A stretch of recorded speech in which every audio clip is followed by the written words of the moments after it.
Hello. Today I am talking about tuning intuition. This is a part of a series of lives sharing more information about my new group coaching program that I am so excited to host a select group of femme healers, creatives, and visionaries inside this May. We are in early bird season right now until March 31st. So if what I'm sharing piques your interest, head over to the coaching highlight and share a brief application for me to review during an enrollment call together. This is a way for you and I to connect and confirm that all of our intentions are in alignment. I started meeting with some of you already, and I'm just blown away by the power that each of you are bringing to this experience. It's gonna be so good. Tuning intuition is a practice that I began in 2018. I spent New Year's in South Africa with a group of girlfriends. And every single time that I go to Africa, literally anywhere on the continent, I am reminded of how much joy is possible on the earth. And I also begin to remember my true nature. I came back from that trip, January 2018, super inspired, and then also just a bit confused as to how I had come to certain decisions in my life. I landed back in the States, hot to trot with all kinds of aspirations, and I was also really fearful about how I could implement those changes successfully because of how indecisive I had been in the past, or how I would select things for work or in relationships, and then it would just be somewhere between unsatisfying or disastrous. I remember saying to some friends, I'm ready to change my life, and I feel that what's needed is to recalibrate my intuition. Because sometimes it's on point, and other times it's really off, and I want to trust myself, and I want a clear path for my life.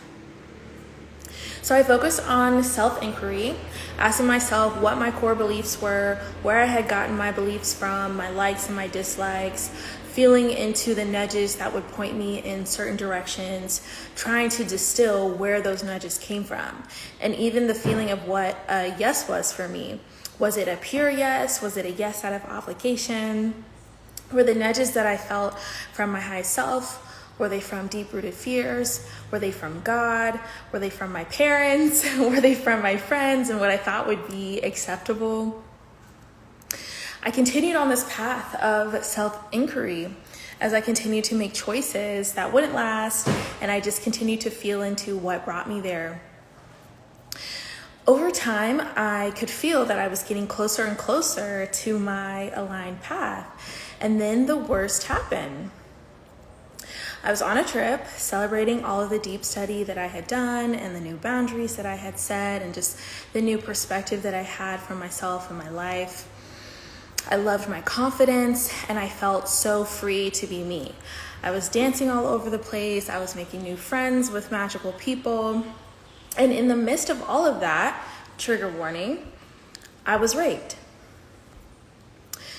This assault brought me to my knees, totally kicked me down, took months to even properly remember what happened, to talk about it.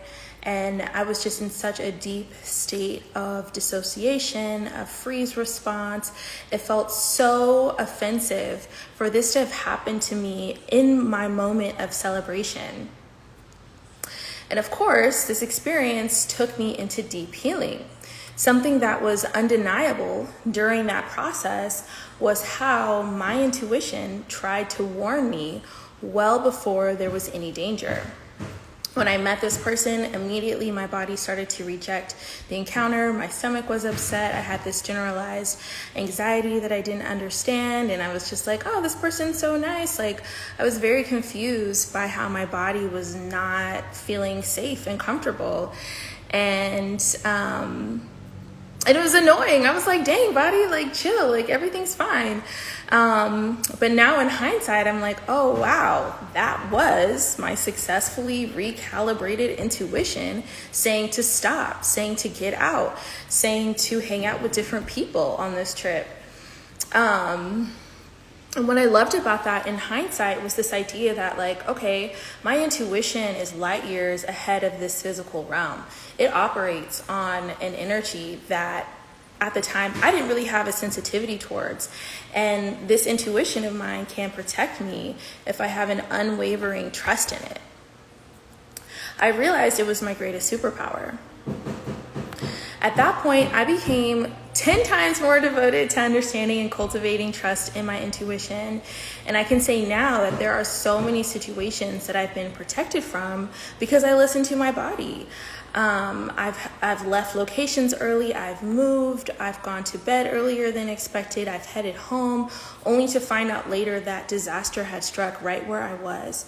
Or trying to work with certain people, finding out later that, oh my gosh, their practices were really not good. It isn't always easy, and it doesn't always make sense, but it's always on point. In Astral Authority, I'll be sharing the mindset shifts and the self-inquiry practices that help me to tune my intuition to be my greatest protection and my superpower. It's still under construction. I don't always get it right, but I know that the more that I work with energy healing, work with rituals and ceremonies, ask myself the hard questions and show up in new ways, life is only going to get sweeter and safer. So that's my take on tuning intuition. If you have powerful stories about your intuition, I would love to hear them. Let me know in the comments or send me a DM, or better yet, fill out an application for Astral Authority and book your enrollment call and come play with us. Much love, everyone. Bye.